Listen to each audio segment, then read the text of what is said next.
Comunidad Universal, bienvenidos a una edición más de su programa Encuentros, un programa para repensar todo lo que tiene que ver con la sociología, la política, el entramado de relaciones que se desarrollan en las dinámicas actuales. Ya nos encontramos en nuestra edición número 10. Les hacemos la invitación para que se vayan sumando a toda la programación de Radio Universal. Recuerden, encuentros los días martes y viernes de 11 a 12 horas y media por Radio Universal. Volviendo a este planteamiento que hemos desarrollado con todos nuestros invitados, a un poco repensar, interpelar la situación actual de instituciones, movimientos y la comunicación, en este programa número 10 tenemos la presencia de Camila Albuja, quien es comunicadora, está vinculada a todo el desarrollo de comunicación comunitaria, también es ecofeminista, quien nos brindará su perspectiva en torno a dos situaciones: cómo se está elaborando, desarrollando, se está produciendo contenido comunitario y la importancia incluso de la agencia social que tiene la comunicación comunitaria por un lado, y por otra instancia, cómo está la situación del feminismo, la articulación de los movimientos sociales y la acción colectiva. Procedo a saludar a mi invitada. ¿Cómo estás, Camila? Un gusto tenerte aquí en Encuentros. ¿Cómo vas? Hola Diego, muchas gracias por invitarme a Radio Universal, al programa Encuentros, a poder dialogar un poco sobre la importancia de la comunicación comunitaria y también sobre el periodismo con enfoque de género, que también va ligado directamente con el feminismo. Y bueno, muchas gracias igual por invitarme en este día. Esperemos que a nuestra audiencia le guste lo que vayamos a discutir y que pueda interactuar también con nosotros. Por supuesto, temas de alto interés y comenzar con un tema, digamos, vivencial, experiencial. Siempre se habla de que la cuestión de la comunicación es una parte de vocación, es una cuestión de orientación, pero en tu caso, ¿por qué la necesidad, digamos, de a temprana edad, vincularte a los medios comunitarios? ¿Cómo nace esta experiencia? ¿Cómo nace este tránsito? Bueno, te cuento que yo estaba en la universidad, yo antes me dedicaba al periodismo deportivo, yo ya estaba en Ujú, varias radios en realidad por varios años y bueno, resulta que en un punto de mi vida yo tenía una compañera que estaba en Guambra Radio, en Guambra Media también, ujú, entonces ella me mencionaba mucho sobre los movimientos indígenas, sobre las colectivas de las mujeres, sobre noticias del medio ambiente, sobre noticias de comunidades que a mí me impactaban mucho y yo las ujú. buscaba en los medios tradicionales que estamos acostumbrados y acostumbradas a ver sin lograrlo con eficacia, debido a que jamás encontraba estas noticias, encontraba todo, pero nunca encontraba qué estaba sucediendo. Entonces, con Ujú. ello decidí irme a Wambra Media, que es un medio de comunicación comunitaria, y ese fue mi primer paso. Mi primer paso fue quiero aprender porque veía que este medio tenía información que yo no la encontraba ni en internet, ni en la radio, ni en la televisión, y que me cuestionaba mucho el por qué se daba esto. Entonces, a partir de ahí empieza un nuevo proceso que es la comunicación comunitaria. Muchas veces desde la academia o en ciertos espacios, incluso en ciertos medios, se dice que comunicar es dar voz a quienes no tienen voz. Y en realidad es algo muy erróneo debido a que todas las personas tienen una voz, tienen un mensaje, tienen exigencias, tienen derechos, pero lastimosamente ciertos medios y ciertos espacios se cierran a que estas personas puedan exigir sus derechos. Entonces yo creo que como parte de medios de comunicación, en este caso la comunicación comunitaria, es dejar el micrófono, dar un paso atrás y permitir que estas otras personas hablen y expresen lo que tienen que hacer y lo que necesitan. Me parece muy importante, Camila, este último punto que planteas, porque claro, incluso desde el sector intelectual, de todo lo que tiene que ver con la producción académica, en gran parte las izquierdas han tendido a deslegitimar toda la producción que puede ver desde movimientos populares, ¿no? Incluso utilizarlos instrumentalmente como un objeto, pero no ver como productores justamente a propósito de la interculturalidad. En ese sentido, Camila, ¿cómo entiendes la construcción de este sujeto popular en la actualidad? Como bien mencionabas, es un sujeto que tiene voz, pero en estos momentos, ¿cómo entiendes esa construcción de la otredad, asumiendo lo que habías manifestado, el movimiento indígena, por ejemplo? Por ejemplo, creo que el movimiento indígena ha sido un movimiento que por años ha estado muy bien sostenido, muy bien organizado, que ha estado presente en varios, lastimosamente, como lo mencionaba, ciertos medios no le dan apertura ni luz para saber qué es lo que está sucediendo, pero bueno, con lo que viene el Internet y los medios alternativos en Internet, medios que de derechos humanos, medios que muestran este otro lado, creo que se llega a democratizar esta información, se quita el monopolio a estos ciertos medios de comunicación que trabajan bajo ciertas élites y el poder, obviamente, que está detrás de cada uno de ellos y se logra también democratizar. Gracias al Internet vemos, por ejemplo, la CONAIE que tiene sus propios medios de comunicación por el cual manda comunicados. Ya no hay tanta dependencia del medio tradicional. Entonces se llega a democratizar esta información. Creo que las comunidades indígenas por el momento están organizadas, están enfocadas en lo que se necesita, continúan, persisten con su lucha por la vida, por el agua, en contra del extractivismo, las minerías y bueno, todo lo que ahora también les está cargando con la pandemia. También hay que cuestionar mucho que la medida prioritaria para atender a la pandemia es lavarse las manos y bueno, lastimosamente en el Ecuador en realidad gran parte todavía no tiene acceso al agua potable, entonces Ujú, cuestionarnos también, ¿no? También ok, quedémonos en casa, pero ¿qué pasa cuando gran parte de la población depende del por trabajo supuesto. informal? Entonces ahí también nos ponemos a cuestionar, hablábamos mucho con unas compas justamente feministas de que en Europa funcionó muy bien en la cuarentena y se lo puede decir que sí, quédate en casa, pero no es un mismo contexto donde podamos romantizarlo y Realidades decir, distintas, ok, ¿no? Por supuesto. Ujú, exacto, y vemos como que muchas otras realidades y bueno, hablando también de otro cierto tipo de comunidades, ¿no? También existen las comunidades LGTBIQ, comunidades feministas, hay comunidades urbanas también, creo que a veces nos desentendemos y pensamos la comunidad como algo muy lejano, muy rural, cuando, por ejemplo, yo aquí en el sector donde yo vivo es mi comunidad urbana, por las supuesto. colectivas a las que pertenezco es mi comunidad también, entonces, por ejemplo, en Wambra Radio se ve mucho el movimiento feminista que está presente, hay el programa de las pornógrafas, que es un programa de personas trans y de diversidades sexogenéricas. Entonces creo que también pensarnos en este otro tipo de comunidades. Me quedo con esto que dices al final, la cuestión de lo comunitario. Digamos que un abordaje conceptual entiende lo comunitario como algo periférico, como una cuestión rural. ¿Cómo comenzaste, digamos, a reapropiar, o más bien dicho, diría, a resignificar este sentido de lo comunitario hasta el punto de hablar del barrio, del urbano? O sea, ¿por qué la necesidad también de interpelar términos que parecieran ya estar desarrollados de antemano, Camila? Creo que es muy importante el plantearnos la apropiación. Entonces, como lo mencionaba, muchas veces hablamos de lo comunitario y nos vamos justamente a lo periférico, a lo rural, a lo popular, cuando deberíamos ubicarnos y hablar de nuestros espacios. Entonces, por ejemplo, hay muchas ocasiones que personas hablan de lo que es una persona racializada. Es como si yo ahorita hablara de una persona racializada cuando no he vivido la racialización. Entonces, Por en ese supuesto. momento, dar un paso atrás y decir, ¿sabes qué? Conozco a tal persona que te puedo hablar muy bien, porque son necesidades, son acciones diferentes que nos atraviesan. Entonces, creo que al momento de que te das un paso atrás y no caes en la apropiación, que no caes en el que yo hable de lo que es vivir una experiencia LGTBIQ, que yo no hable justamente de lo que es las comunidades indígenas, las personas racializadas, y que yo me ubique en un espacio en el cual yo me encuentro en mi espacio, por ejemplo, ser una mujer joven, feminista, urbana, me lleva a repensarme en el espacio donde yo me desarrollo. Entonces ya me lleva a repensarme, ok, desde mi espacio y desde mi lugar, qué necesidades tengo, qué experiencias he vivido, desde dónde puedo contar, desde dónde puedo aportar. Y como le mencionaba, muchas veces es que hay otro tipo de oportunidades que se hable de otro, dar un paso atrás. Es importante por eso siempre estarnos relacionando, siempre estar conversando, porque muchas veces lo que podemos leer en libros son libros justamente no escritos por personas que han tenido el privilegio de la educación y que este privilegio ha venido ya sea por ser hombres o por ser hombres blancos o por temas de clasismo, pero en realidad siempre es bueno dar un paso atrás y de permitir a las otras personas que tienen esta voz y esta capacidad de hacerlo expresarse.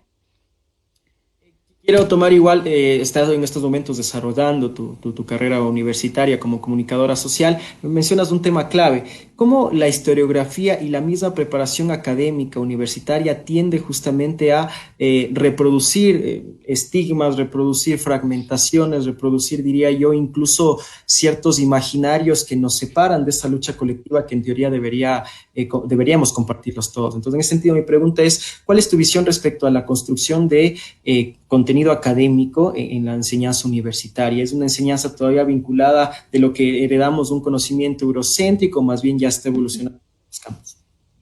Bueno, como lo mencionas, justamente un conocimiento eurocéntrico, escrito por hombres, escrito por personas colonizadoras, en su mayoría de casos, y personas blancas con muchos privilegios. Que cuando se habla desde un privilegio, hay una frase de un libro que no recuerdo la autora, pero dice que el privilegio no te quita la empatía. Entonces, hablar desde ahí también es un significado y también es comunicar. Yo creo que desde la academia es también el cuestionarnos ciertas mallas académicas que pueden estar por años y que quizás en un pasado no diría si ha funcionado, pero en este momento ya podemos tomarnos la oportunidad de cuestionar el por qué. Por ejemplo, yo en mi carrera recibí mucha historia clásica, literatura hispanoamericana, literatura extranjera, pero ¿qué pasa con la literatura quichua? Y bueno, también es que existe muy poca, ¿no? Porque por mucho tiempo, hasta ahora, pues, también hubo problemas muy grandes de alfabetización, porque Por supuesto. obviamente el hecho de que haya clasismo, el hecho de que haya racismo, es una forma en la cual el sistema capitalista se sostiene, porque Uh -huh. mientras cierto grupo de personas privilegiados tienen la oportunidad de estudiar, de educarse, de sentarse a pensar, otro grupo tiene que estar haciendo la mano de obra. Entonces, el hecho de que si permanezcamos todavía en estos privilegios privilegios, de que solo cierto sector minoritario puede acceder a la educación, es una resistencia, porque en realidad no vamos a encontrar esta información. Es lo que pasa también con las mujeres, ¿no? Por mucho tiempo las mujeres no podían, bueno, y hasta la actualidad. Vámonos primero al pasado, que las mujeres no podían publicar porque no tenían la veracidad, porque decían que una mujer que escriba no iba a ser tomada en cuenta como la posición que toma su nombre. Carecía de una legitimidad, ¿no? En muchos aspectos. Exacto, entonces lo que se hacían, y existe mucho en la poesía, muchos libros con anonimato que se suponen que y se piensan que son de mujeres, pero por justamente este hecho de querer comunicar el mensaje y que llegue a más personas sin que esté atravesado por el hecho de que una mujer lo escribió, les llevaba al anonimato, poner el nombre, el apellido del esposo. Ahora, sin alejarnos tanto de la actualidad. Y es algo que también lo he pensado mucho sobre los roles de cuidado y que habla también la economía feminista, ¿no? ¿Cómo impide de que una persona, exacto, que permanece en su casa, que tiene que estar lavando al cargo de los cuidados, de lo que se ha generado por los roles de género, tenga tiempo para sentarse a estudiar, que tenga tiempo para sentarse en un libro, que tenga tiempo, son tiempos y diferentes actividades, y estas actividades no son remuneradas? Entonces yo creo que más bien antes de partir con la academia y con lo que podemos decir, como que replantearnos otros libros, también dar la oportunidad de que estos otros sectores puedan educarse, puedan generar y puedan tener esta validez que salga de este grupo minoritario y que se vaya expandiendo. Entonces, también el cómo ir rompiendo el privilegio, y creo que es un llamado urgente a la educación, que la educación no tenga que ser buena porque sea privilegiada, sino que sea lo que es un derecho y que yo siento que se ha convertido en un privilegio. Mencionaste un tema fundamental, un concepto fundamental, sobre todo pensando en un eje de la articulación colectiva, que es la empatía. En ese sentido, ¿cómo se entiende la empatía, el tema de la corporeidad, el tema de de los mismos sentimientos, de las emociones, es el papel que juegan al momento de producir información y producir contenidos que tiene que ver con la construcción radial comunitaria o el trabajo que estás desarrollando? ¿Por qué es importante rever este tipo de formas de interacción con la vida?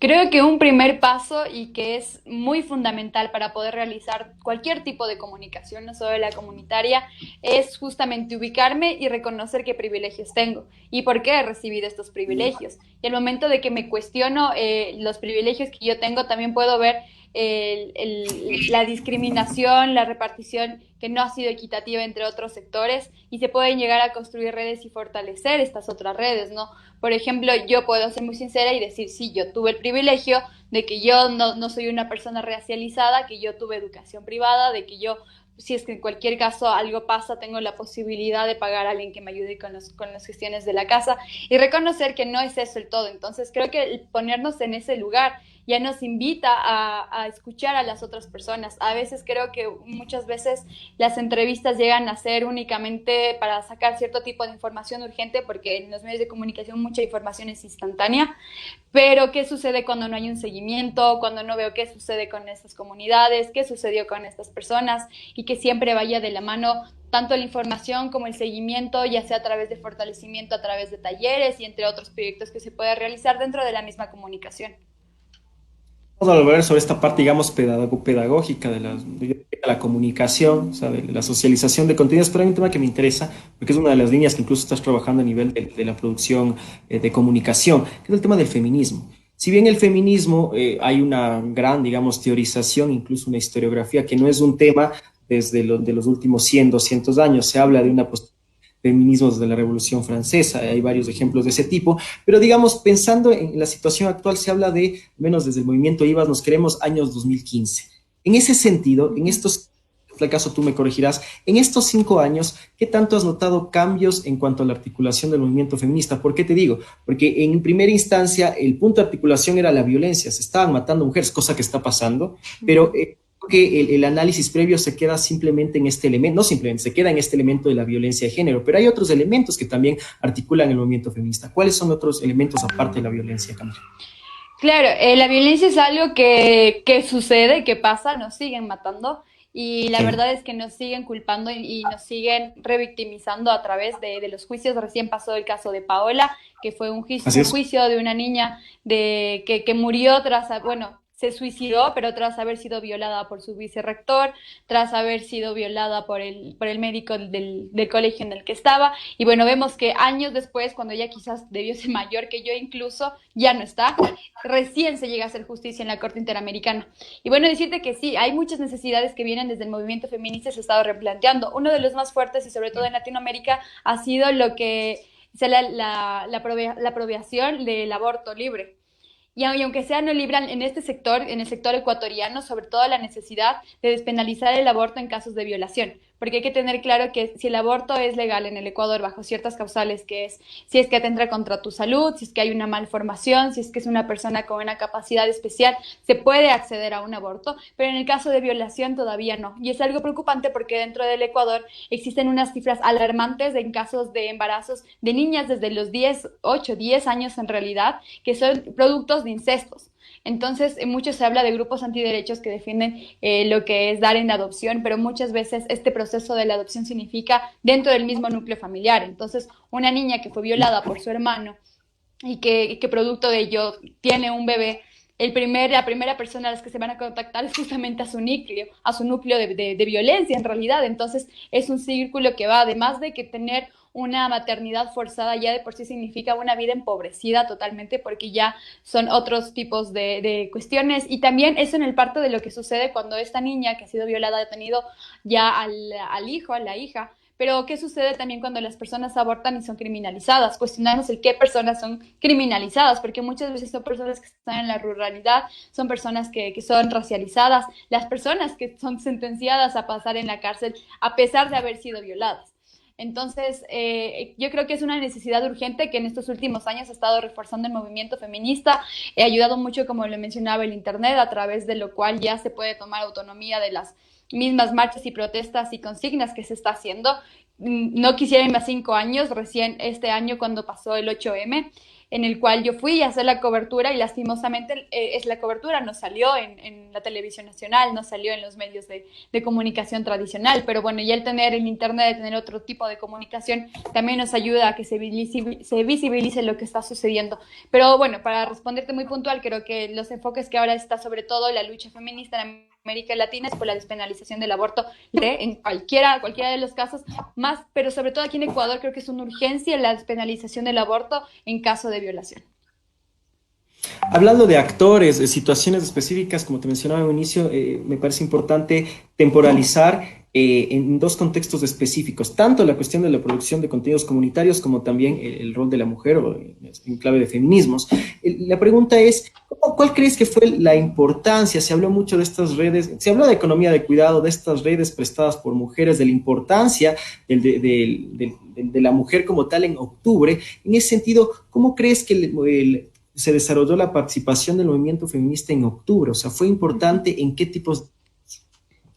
Claro, bueno, también hay que tener muy claro que en ciertas comunidades indígenas no ocupan el término feminismo porque ciertas de ellas, tampoco quisiera romantizar, viven en cierta horizontalidad en el cual ciertos roles son valorados. Entonces, por ejemplo, en ciertas comunidades, quizás en la urbanidad, el tener un hijo o una hija significa un impedimento porque te impide seguir haciendo todo lo que significa el sistema capitalista en ciertas circunstancias, pero en ciertas comunidades indígenas amazónicas, tener un hijo o una hija en realidad es apoyar a que la comunidad siga existiendo. ¿Por qué estás creando un hijo o una hija? Entonces también es importante porque en el paro de octubre se creó el Parlamento de Mujeres, el cual tuvo un rol fundamental porque en uno de los días de las protestas fue encabezada por las mujeres, estuvo al frente de las mujeres y las mujeres sufrieron en realidad bastante represión. Y hago enfoque en esto de que no es el Parlamento Feminista de Mujeres, sino el Parlamento de Mujeres porque involucra mujeres de diferentes sectores, diferentes espacios, diferentes necesidades y exigencias. Muchas no se autodefinen como feministas, pero están dentro de los ideales feministas. Y bueno, lo importante que tuvo también es la visibilización del rol que está tomando la mujer dentro de la política. En feminismo decimos que todo acto que hacemos es político, absolutamente todo. Desde el piercing que yo tengo en la nariz, para mí es un acto político. Como también perdón, Camila, que te interrumpa. Un paréntesis por lo que mencionas. ¿Qué se entiende por una verdadera inserción de la mujer en el mundo de la política? ¿Por qué te digo esto? Vivimos, yo diría, realidades actuales en las cuales mujeres han logrado acceder a la presidencia, incluso a los, digamos, a los grandes gabinetes en Alemania, la Merkel, en el caso acá de Latinoamérica, Kirchner, y bueno, varios ejemplos más, Dilma Rousseff en Chile, bueno, los que vienen ahorita a la cabeza. ¿Es esa la participación política desde el sector de denunciación de los feminismos como tal? Ahí, digamos, la lucha se concreta, está consolidada a nivel político. En realidad no, porque no es que todas las mujeres nazcamos feministas, yo siempre lo digo, no es que yo nací y dije que se caiga el patriarcado o se va a caer o algo así por el estilo. Un ejemplo muy cercano también es la vicepresidenta de Colombia, por ejemplo, en el cual en Colombia se Sí, habló sí. mucho de que se rompió un techo de cristal, pero ¿qué sucede cuando ya a partir de este poder y que tienes que generar ciertas alancias para llegar a este poder, no se llega en realidad a significar una diferencia para lo que estamos sufriendo y estamos siendo amenazadas y nos atraviesan las mujeres? Entonces, si bien hay muchas personas, sin alejarnos, en el mismo Ecuador, María Paula Romo se autodenominaba una mujer Ujú. feminista, en el cual llegó al poder como una mujer feminista, y a partir del paro de octubre, el mismo Parlamento de Mujeres y colectivas feministas dijeron no. Por los hechos que tú has cometido no te puedes autodefinir como una mujer feminista y no nos sirven las colectivas feministas que las mujeres estén en el poder cuando siguen respondiendo, cuando siguen aliadas al patriarcado. Una vez que podamos decir hombres y mujeres traicionen al patriarcado y se cuestionen sus privilegios y se empiecen a generar en serio estructuras y leyes que ayuden a tener una igualdad de derechos, no solo entre hombres y mujeres, sino también personas sexogenéricas, y también intervienen también la naturaleza, que lo hablo desde mi espacio del ecofeminismo, ahí podremos estar hablando de que se está teniendo un rol en la política de la mujer, porque si es que esta mujer sigue aliado al patriarcado, en realidad no hay una diferencia. Ujú. Hay un tema importante que mencionabas, que yo creo que igual es un gran debate en cuanto a los movimientos sociales y la acción colectiva. Los movimientos se institucionalizan, hasta qué punto los canales democráticos permiten ciertas consecuciones. Hay otro tipo de literatura que dice que no, que más bien el proceso de institucionalización es un obstáculo para los verdaderos propósitos de los movimientos sociales, es un pacto con el Estado. ¿Cuál es tu visión al respecto? ¿Institucionalización sí, no? ¿En qué términos, en qué tipo de pactos? Yo creo que si justamente una revolución, un cambio comienza desde la persona, desde el individuo, desde la subjetividad y luego se va creando en colectivos. Se mencionaba, el sábado tuvimos una charla igualmente, no solo a nivel nacional, sino a nivel latinoamericano, en el cual se veía la importancia de darle tanta importancia, la importancia, sí, de darle tanto enfoque a, por ejemplo, se nos viene lo que son Ujú. las presidencias y el nuevo presidente, o sea, apostarle todo el esfuerzo, apostarle todas las armas a una persona que quizás llegue al poder y en realidad traicione y siga aliada, como mencionábamos, al patriarcado, o si es que en realidad la necesidad estaba desde fortalecer los sectores comunitarios. Y más o menos lo que se pudo concluir es que es Ujú. justamente fortalecer los roles comunitarios, donde a partir se nacen y se exigen las necesidades, porque poner todo el poder estatal en una sola persona, que quién sabe con qué roles y otros poderes estará asociado, en realidad pone mucho en juego.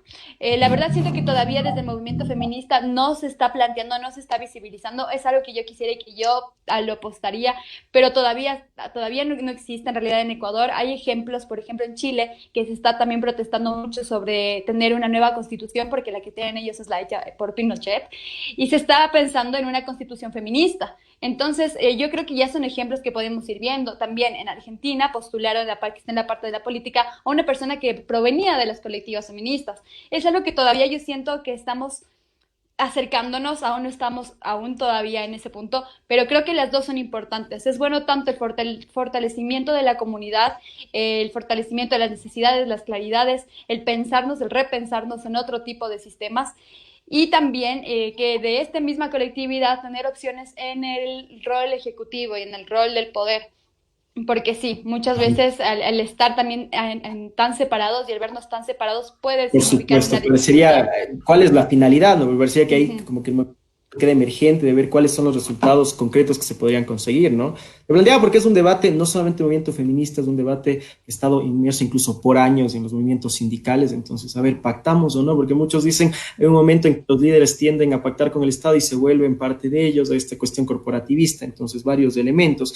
Camila, yo te había interrumpido, discúlpame, pero me parece importante seguir con este razonamiento o con esta pregunta de fue el desarrollo del movimiento feminista en octubre, replanteándolo un poquito más en el sentido de, se permitió, no digo se permitió, pero podríamos hablar del ingreso de nuevos actores con la experiencia de octubre dentro del movimiento feminista, porque, a ver, el movimiento feminista es eminentemente de mujeres, pero también trabaja en alianzas, trabaja con otro tipo de aliados para justamente tratar de darle más fuerza al movimiento. Hablamos de nuevos actores. ¿Te refieres a actores masculinos? Actores, sí, masculinos o de cualquier otra índole, sí puede ser directamente masculinos. Ujú. Bueno, la verdad, yo desde mi experiencia y lo que he estado en el feminismo con ciertas colectivas y desde mi espacio, se cuestiona mucho a los aliados, que se lo dice A bastante, los ¿no? aliados. porque Claro. justamente, y muchas personas cuestionan y dicen, ya, pero si el movimiento feminista está buscando la equidad, ¿por qué no permiten que los hombres marchen? ¿Por qué no permiten que los hombres estén dentro del feminismo? ¿Por qué no permiten que hombres se autodenominen feministas? Y lo que sucede es que regresamos Ujú. una vez al puesto de privilegio. Entonces, es Por decir, que supuesto. una persona que ha tenido ciertos privilegios desde el momento en que nació, porque a pesar de que el género es una construcción social, ya se le asigna ciertos roles y ciertos privilegios. Lo que se ha mencionado mucho es que estas actorías masculinas lo que pueden hacer es desde sus propios espacios cuestionarse la masculinidad y los privilegios que han tenido, lo Ujú. cual es difícil porque significa, una vez más, dar un paso atrás y decir, yo renuncio a este privilegio que me ha dado el patriarcado para cederlo. Entonces, yo la verdad no tengo muy claro de actores o actorías masculinas muy establecidas a partir del paro de octubre, porque siento que hay cierta resistencia de los grupos feministas, lo cual lo creo muy lógico, porque, por ejemplo, Ujú. si es que un hombre viene a hablarte de derecho al aborto libre, ¿por qué también un hombre no se está cuestionando por qué las licencias de paternidad son tan cortas para los hombres y para Por las supuesto. mujeres tan extensas? Entonces es el decir, Ujú. ok, si quieres apoyar al movimiento feminista y en serio te enoja y el machismo y el patriarcado, puedes replantearte desde tus privilegios el cómo cambiarlo, ¿no? Este ejemplo tan claro. También se habla mucho sobre la equidad y la igualdad de género. Había un ejemplo que me parece bastante sencillo sobre los baños en los centros comerciales. Son dos baños y siempre, casi siempre, el de hombres está vacío y el de mujeres está lleno, porque ir a un baño para una mujer en realidad es todo un proceso por higiene, por seguridad, entre otras circunstancias. En realidad no es una equidad decir, ok, uno para cada cual, sino ver una igualdad en el cual las mujeres y los hombres tengan el mismo acceso a estos derechos y estas necesidades. Entonces decir, ok, las mujeres dos, tres baños y los hombres uno.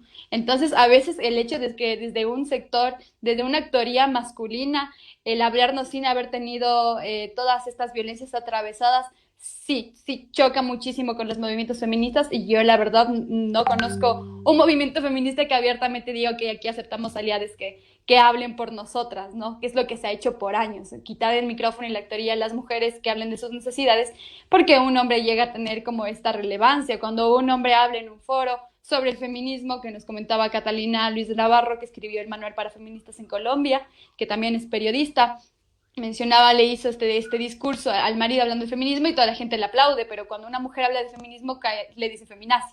Entonces es una Por vez más supuesto. dar un paso atrás, hablar desde los espacios. Me parece excelente que los hombres quieran formar parte del movimiento feminista desde su propio lugar, desde cuestionando sus privilegios que han recibido desde el momento del nacimiento. Es muy interesante porque es una disputa continua, ¿no? Yo diría una disputa por significados, significaciones y también por el espacio público. En ese sentido, preguntarte, Camila, ¿cómo es el proceso, no voy a decir de adueñamiento, pero sí de apoderarse del espacio público? Los movimientos sociales lo hacen. ¿Cuáles son las lógicas más o menos que desarrolla el movimiento feminista para apoderarse, ver en el espacio público también una zona de tensión, una zona de conflicto necesaria?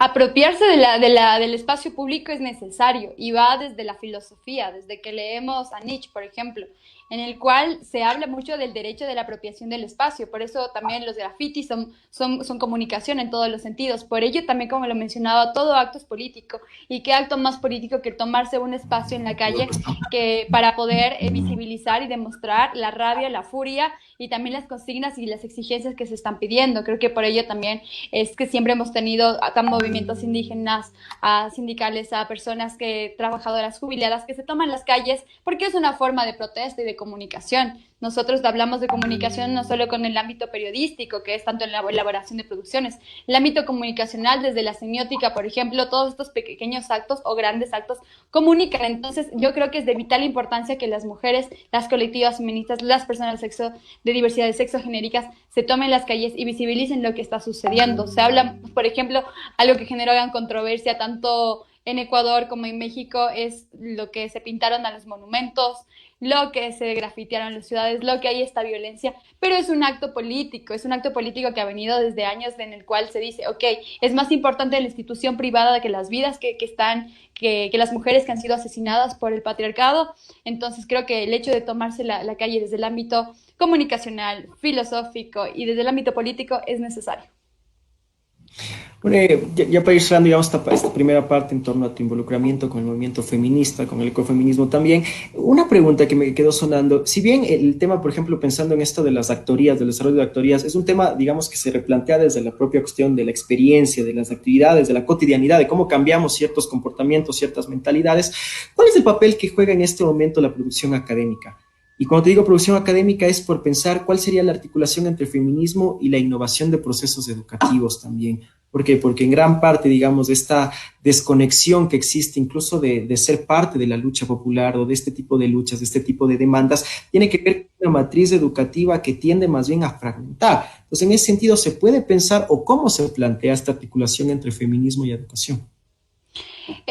Uniéndola, definitivamente, involucrando al feminismo dentro de la educación. Yo te puedo hablar desde mi espacio del periodismo, donde hay una necesidad del periodismo con enfoque de género, para lo cual diferentes colectivas, incluyéndome yo, al momento estoy realizando un taller con enfoque de género para periodistas, tanto hombres como mujeres, porque es necesario, porque se violenta y esto llega a la subjetividad. Hablando desde mi espacio como periodista, podemos ver titulares en el cual dice chica murió en violación, cuando la chica fue asesinada por una Por violación. supuesto. Desde los titulares ya afectan una subjetividad de las personas, desde el amarillismo. Entonces, todos estos tipos de la quien damos la voz, por ejemplo, si hablamos en el ámbito del lenguaje, decir la chica fue asesinada en lugar de decir hombre mató a mujer. Cambia, en realidad, cambia muchísimo en la subjetividad de las personas de lo que está sucediendo en el país y también hacia dónde va direccionada la culpa.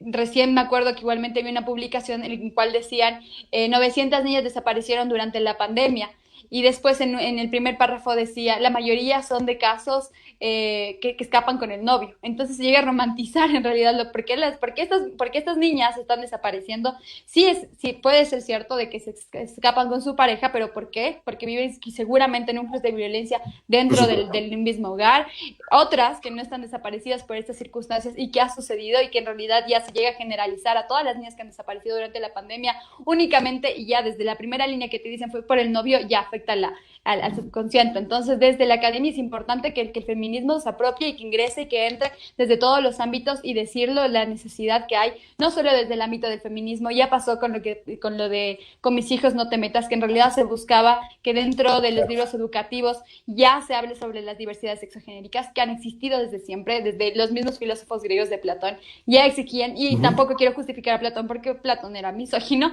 pero las diversidades Por supuesto. sexogenéricas ya estuvieron presentes siempre. Y en realidad el taparnos, el invisibilizarnos al momento de que ya nos encontramos con una sociedad que sí existe, porque siempre han existido, y hay este tipo de discriminación, de desalejo, que sería muy diferente si es que ya tuviéramos un acercamiento directo desde nuestra educación, desde nuestra escuela, desde nuestra primaria.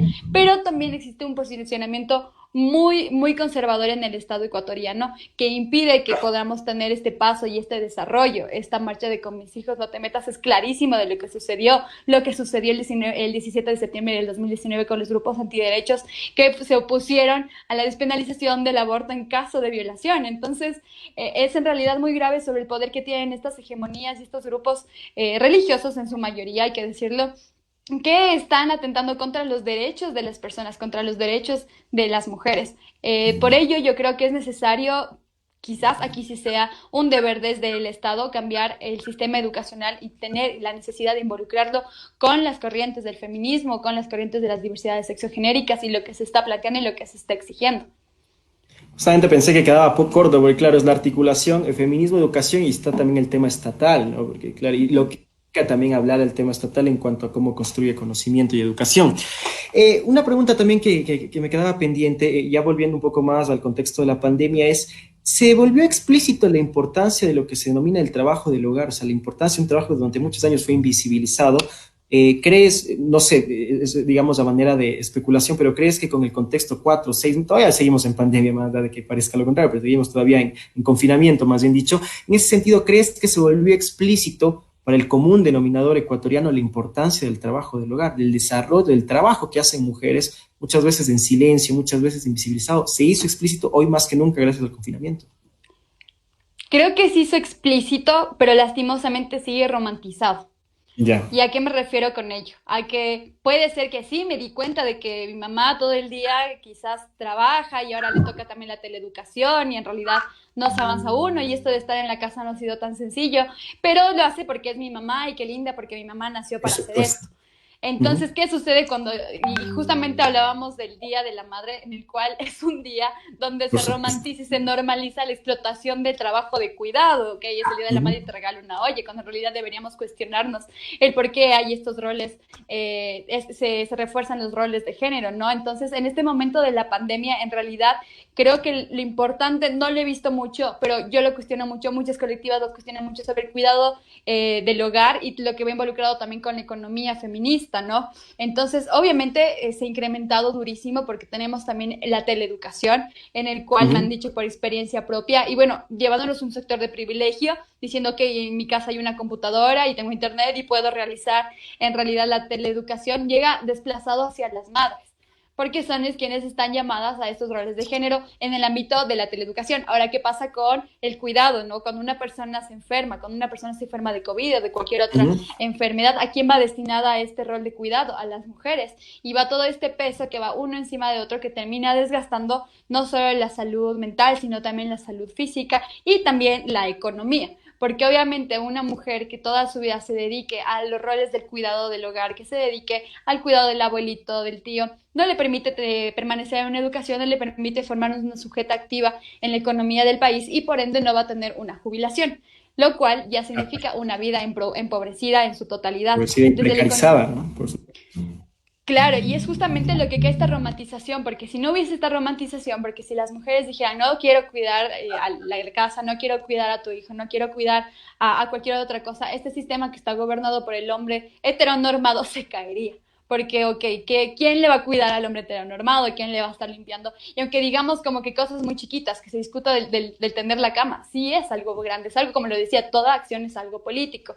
Entonces, desde la economía feminista se está planteando que se reconozca que en realidad no es la romantización de que mi mamá porque es tan buena y porque es tan bonita está realizando todo lo que a mí no se me da la gana de hacer, sino que dejar esa romantización y que exista en realidad un reconocimiento económico, porque incluso tener este reconocimiento económico significa poder tener la independencia de salir si es que se genera un núcleo de violencia dentro de la familia. Muchas mujeres que no pueden alejarse de su núcleo de violencia, incluso a una tercera avanzada edad, porque dependen económicamente del marido. Entonces, el creer que el trabajo del hogar está destinado a las mujeres, porque qué lindas, porque ellas nacieron para esto, porque desde chiquitas han sido criadas para esto, es una forma de esclavización y de explotación laboral de un trabajo que jamás ha sido reconocido y que significa muchas violencias. Hay siempre la estadística oficial, sobre todo, puede ser cuestionable, pero mucha de esta estadística revela que se ha producido, al menos de los últimos 10 años, una mayor inserción laboral en el campo laboral femenino Uh y -huh. también que más mujeres han tenido la posibilidad de estudiar. Ahora, mi pregunta es, y se me vino mucho a la cabeza libros como Precarias a la deriva, en tanto que el acceso al trabajo de la mujer no implica buenas condiciones de trabajo, sino un trabajo precarizado y tanto más. ¿Cuál es tu análisis o reflexión respecto a lo que parecerían ser consecuciones, como el acceso al trabajo? O sea, este acceso al trabajo por parte de las mujeres, ¿en qué términos se está desarrollando? ¿Hablamos realmente de relaciones pares, Uh estables, -huh. iguales?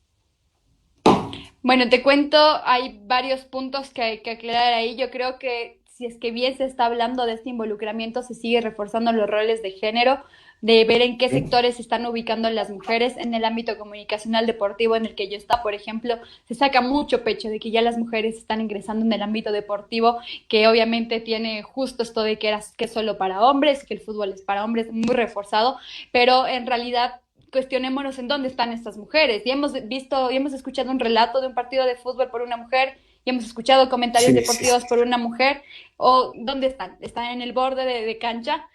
¿Están con vestidos reforzando los estereotipos de Entrevistando, género? claro. Sí, sí, sí, ¿Están sí. entrevistando a los futbolistas? ¿Están en la voz comercial? Ese es su techo de cristal. Entonces, el cuestionarnos dónde se les están ubicando, y lo digo porque es una experiencia en la que yo viví y en realidad no desmerito que estas mujeres no sean capaces de hacerlo, porque son muy capaces de hacerlo, pero se están ubicando y una vez más se llega a reforzar lo que son los estereotipos de género, ¿no? Y los roles de género de dónde ubicamos. Por ejemplo, dentro del ámbito de comunicación hay estadísticas que muestran que la mayoría de personas que ingresan son mujeres, pero quienes llegan en realidad a ejercer la profesión y quienes llegan en realidad a puestos de liderazgo son hombres. porque las mujeres una vez más se vienen atravesadas por un embarazo y ya desde el embarazo no deseado y que se dé, ya viene todo lo que hablábamos anterior de los trabajos de cuidado que no es remunerado y que no le va a permitir a ella desarrollarse como periodistas. También viene el hecho de que del viajar, de que sigue estigmatizado, de que las mujeres tienen que permanecer en su casa, de que tienen que estar cuidadas. Entonces todos estos tipos de factores que aunque parezcan pequeños nos violentan y nos atraviesan y no les permiten generar un rol de liderazgo. Hay mucho de que muchas mujeres llegan a masculinizarse, que es lo que hablábamos de la política hace un tiempo nosotros, se llegan a masculinizar para poder ejercer este rol. Entonces, ver a ciertas mujeres que son líderes y que han llegado a puestos muy altos y mucho se habla como que de qué se quejan las feministas y ya hay una mujer que es astronauta. Por ¿Cuánto? supuesto. Porque, o sea, No el puede ser el techo asombrarnos, de cristal, como mencionas, claro. claro, el mismo hecho de asombrarnos de que haya una mujer astronauta ya debería cuestionar los Claro, privilegios que tienen los hombres, por exacto. un lado, y también el cómo ha llegado esta mujer, con qué alianzas lo ha hecho, porque ha llegado a masculinizarse esta mujer para llegar a este rol. Y también algo muy importante es sobre la migración. Yo hace unos años hice una investigación de que hablaba de que muchas de las personas, por ejemplo, bueno, dejando de un lado las diversidades sexogenéricas, que son muy importantes, hombres y mujeres. Entonces, hombres que llegaban a migrar podían tener la oportunidad de llegar a puestos de liderazgos, mientras que las mujeres cuando migraban por un trabajo lo que hacían era reforzar los roles de cuidado. Entonces, en su mayoría, mujeres que migran a Estados Unidos, que migran a España, que Por migran a supuesto. Italia, Claro. es hacer Sí, trabajos sí, de sí, sí. cuidado como enfermeras, a trabajos de roles de cuidados del hogar, a ser empleadas Claro, en domésticas. geriátricos, asilos, muchos de ellos, por supuesto. Ujú. Exacto. Entonces, ok, hablamos del involucramiento de la mujer en el ámbito económico, pero ¿en qué se está involucrando en realidad? Creo es el cuestionarnos quiénes alcanzan puestos de liderazgos, bajo qué circunstancias. En realidad existe, es justamente lo que te hablaba con lo de los baños, y yo creo que es un ejemplo excelente. Hablamos de paridad cuando decimos, ok, tenemos dos baños, entonces uno que ocupen las mujeres y el otro que ocupen los hombres, y ahí no tenemos en realidad una igualdad, porque desde una conducta, por ejemplo, desde que a las mujeres, desde que somos pequeñas, nos enseñan a ir acompañadas al baño, muchos hombres llegan a pensar que es porque nos encanta el chisme y nos encanta estar ahí arreglándonos. En realidad es un mecanismo de defensa, porque en el baño nos pueden drogar, nos Defensa, pueden claro, emborrachar, nos pueden violar, nos pueden matar. por supuesto. Entonces, ir en colectivo y pensándonos en igualdad, también se habla sobre la discriminación positiva.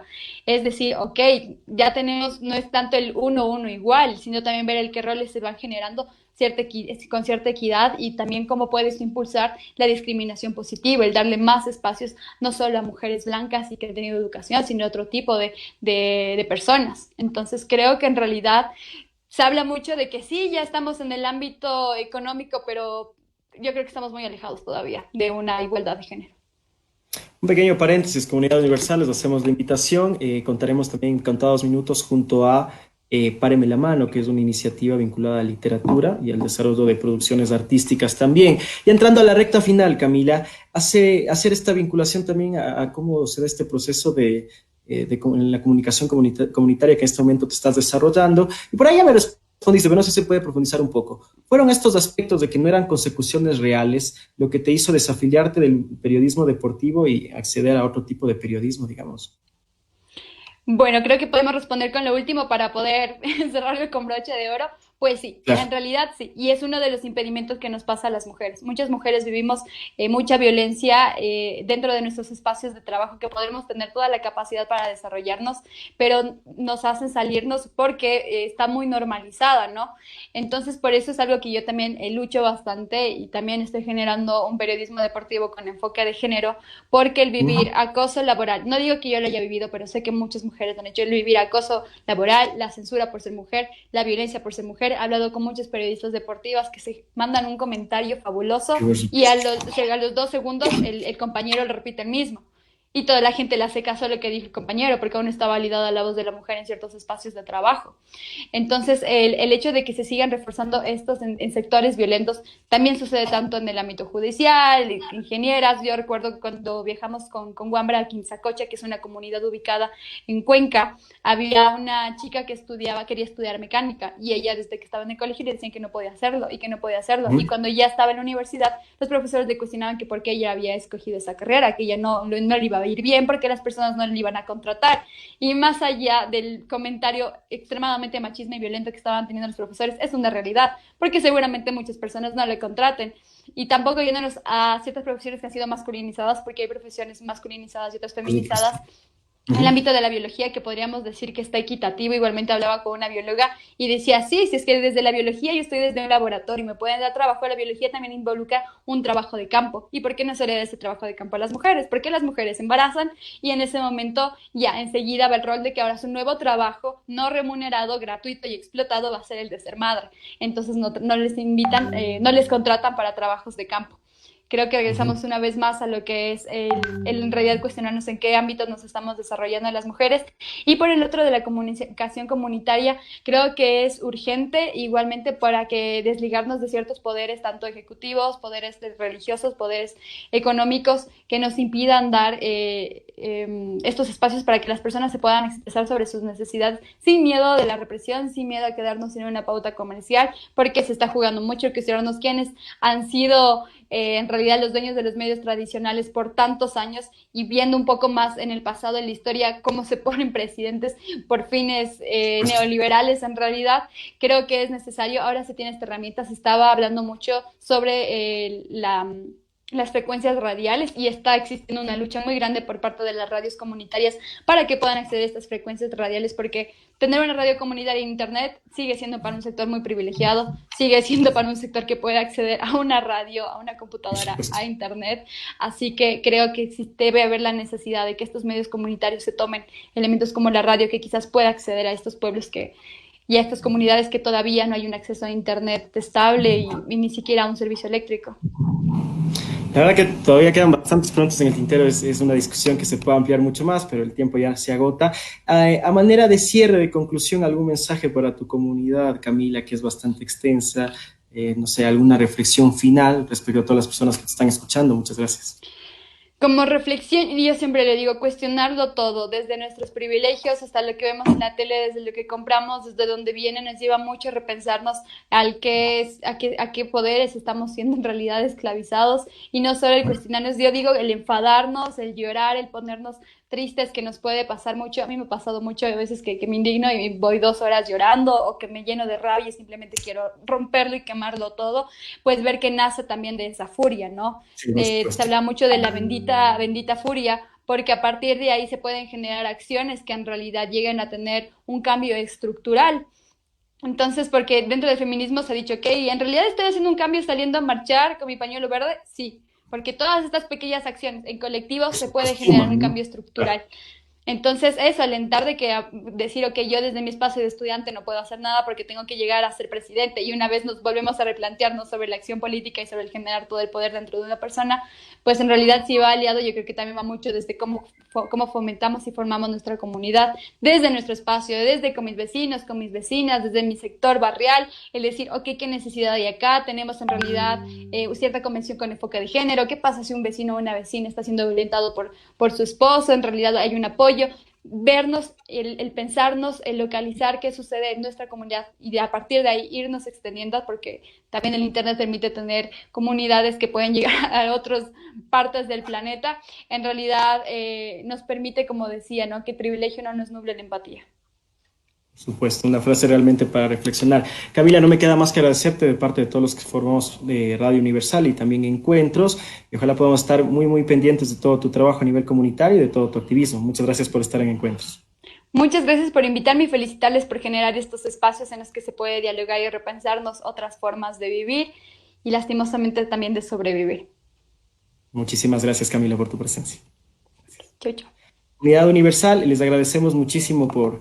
bueno, estuvimos hablando, más bien dicho, con Camila Albuja, quien es parte, o sea, es muy importante todo el desarrollo que ella está en estos momentos liderando a nivel de los feminismos, de las diversidades, comunicación comunitaria, y también creo que nos ha dado una visión de en qué términos se desarrollan también los movimientos sociales, cierto tipo de movimientos sociales, porque no se puede hablar de una cuestión, digamos, estandarizada de cómo se desarrollan movimientos sociales, sino que son heterogéneos, pero hay que también ver los puntos de conexión que existen. Yo creo que es muy importante igual esta relación entre Estado, sociedad y movimientos sociales, o sea, cómo se va articulando, preguntas como institucionalización sí, institucionalización no, y también cuáles son los mecanismos repertorios de acción que están utilizando estos movimientos sociales en dos contextos específicos: el octubre, la protesta social, y también el desarrollo de la pandemia.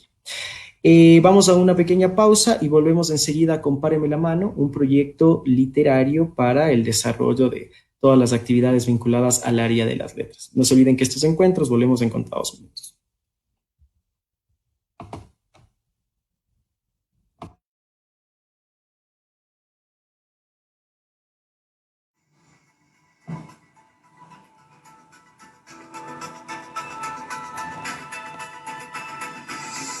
Ahora, por favor, que presten mucha atención a la entrevista que vamos a tener con Alejandro Castells. Yo pienso que con argentinos como Alejandro Castells, argentino valiente, con coraje, que no le tiene miedo a la patota, a la mafia, a los que te quieren llevar por delante, vamos a construir una Argentina mejor. No importa el signo político, no importa quién haya votado, no importa si es lindo, si es flaco, si es petizo, si es gordo, no importa lo que piense sobre la cuarentena o no, importa que tenga una conducta que la hizo, la misma conducta que hizo mirar a los ojos a sus hijas y que sus hijas le dijeron: papá, si vos aceptás darle plata a estos tipos que te están coimeando y que es ilegal, no te vamos a mirar más a los